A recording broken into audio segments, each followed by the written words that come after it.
Get a mic, Coach. Hey everybody, hope everybody's doing well. Great to have guys back in the building.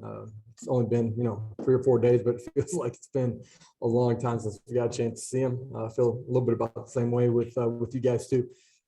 Huge week here, obviously, as we push forward to Kentucky. Good football team. They played extremely well at home, and a huge test for us to go on the road. Night ball game should be a great environment, one that our kids are looking forward to. I mentioned it last week. A big part of it was just getting our guys healthy. I think we made some progress in that way during the bye week, and looking forward to getting back on the field with the guys tomorrow and building towards the game week. For our staff, the end of last week, a great opportunity for us to get out across the state and really throughout our recruiting footprint, and it was a huge thing for us.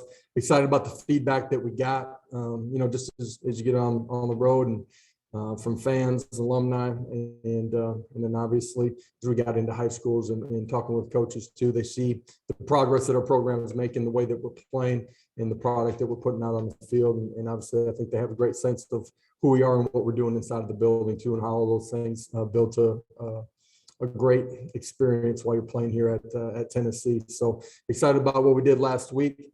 And, for us now, at this point now, it's push forward and get ready for Kentucky. So with that, I'll open it up to some questions from you guys. Questions? Start with that.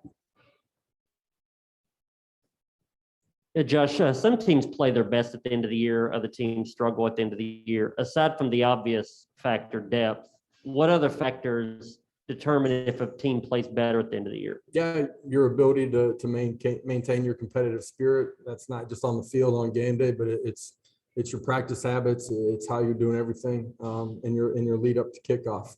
Your depth, the health of your football team can play a part in that. But I think it's important for our football team to really stay focused on the things that you can control, continue to get better. We pointed out from the last ball game ways that all of us can be better coaches and players alike. Last week, I thought, our practice habits were really good when we were on the field in the meeting room. We got to get back into our routine and continue to grow. And you've seen a lot of your guys now through a number of games. What's your philosophy of late in the year of narrowing things in terms of your scheme and just perfecting what you've already done versus expanding it?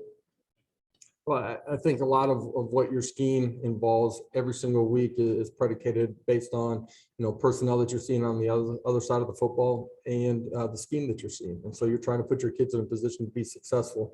There's things that are a huge part of your DNA that you're going to find ways to run offensively, defensively, and special teams every single week.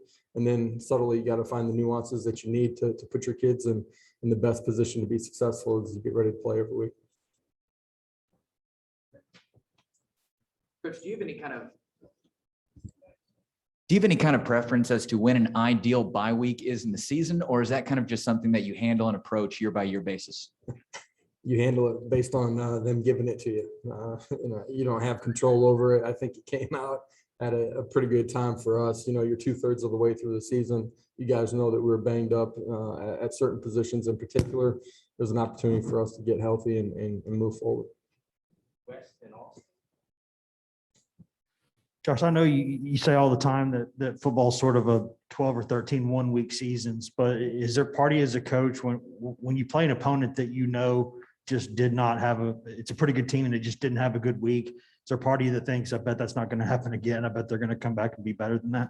Yeah, we know that Kentucky's a really good football team. Got a chance to watch some video on them last week. Obviously, our kids started today, kind of refresh the course, and we'll have to push in a great way.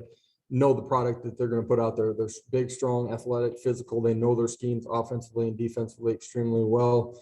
Got out to a good start the other night. Didn't finish it the way that they wanted to. Know that we're going to get a great effort from them. It's going to be a great environment, great competitive environment. And we got to be, excited and physically and mentally ready to go compete for 60 minutes. How would you break down their defensive front? And maybe is there someone you could compare them to? And then everybody's always trying to simulate crowd noise, playing with a wet ball. Yeah. How do you simulate cold? Because it's supposed to be cold Saturday night. Do you feel like the morning practices, because it's cold when you get out there in the mornings, helps you instead of practicing at 4 o'clock in the afternoon when it's the warmest part of the day? Yeah, temperature for us is something our kids get exposed to here the last couple of weeks in particular. of being out in some chilly weather. Should be fairly similar to what we see at the beginning of kickoff on Saturday night. You talk about the experience up front. Your kids got to know it.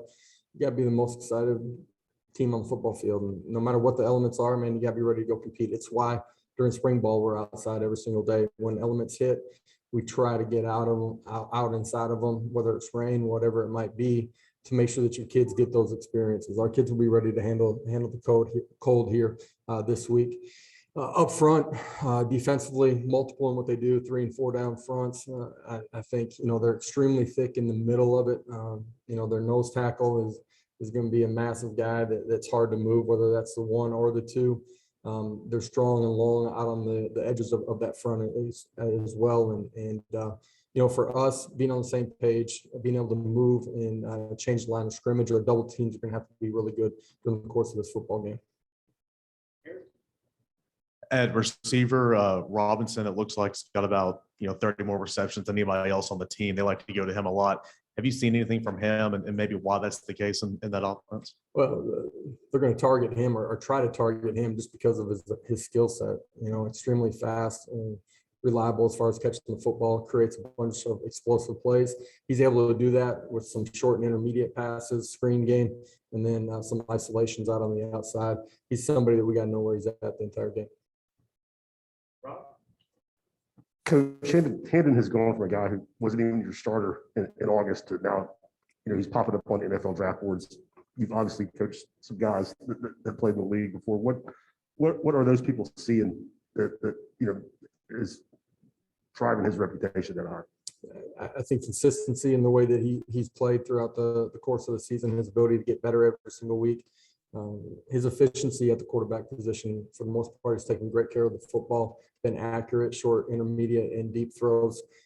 His ability to use his feet, all those factors, compile and give him opportunity to have an opportunity at some point to have a career at the next level too.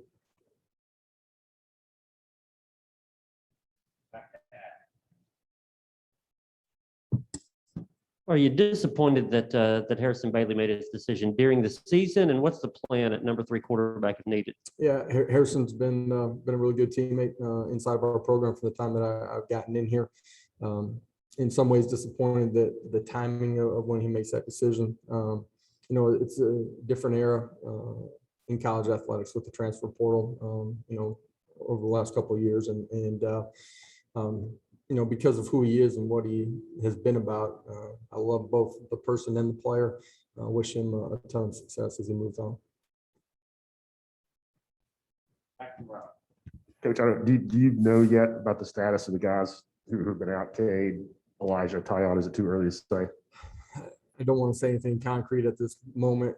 I do think all of those guys are leaning towards having the opportunity to play. We gave most of those guys the bulk of the time off last week. Seeing those guys back in the building today, moving around a little bit. We'll find out more when we get on the field here Tuesday, Wednesday, but I think both guys will have an opportunity to play.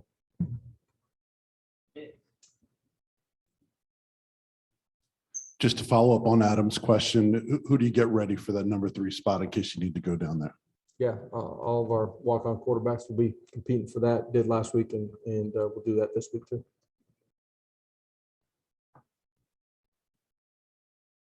Other questions, Coach? Man, short and sweet today. You guys have a great afternoon.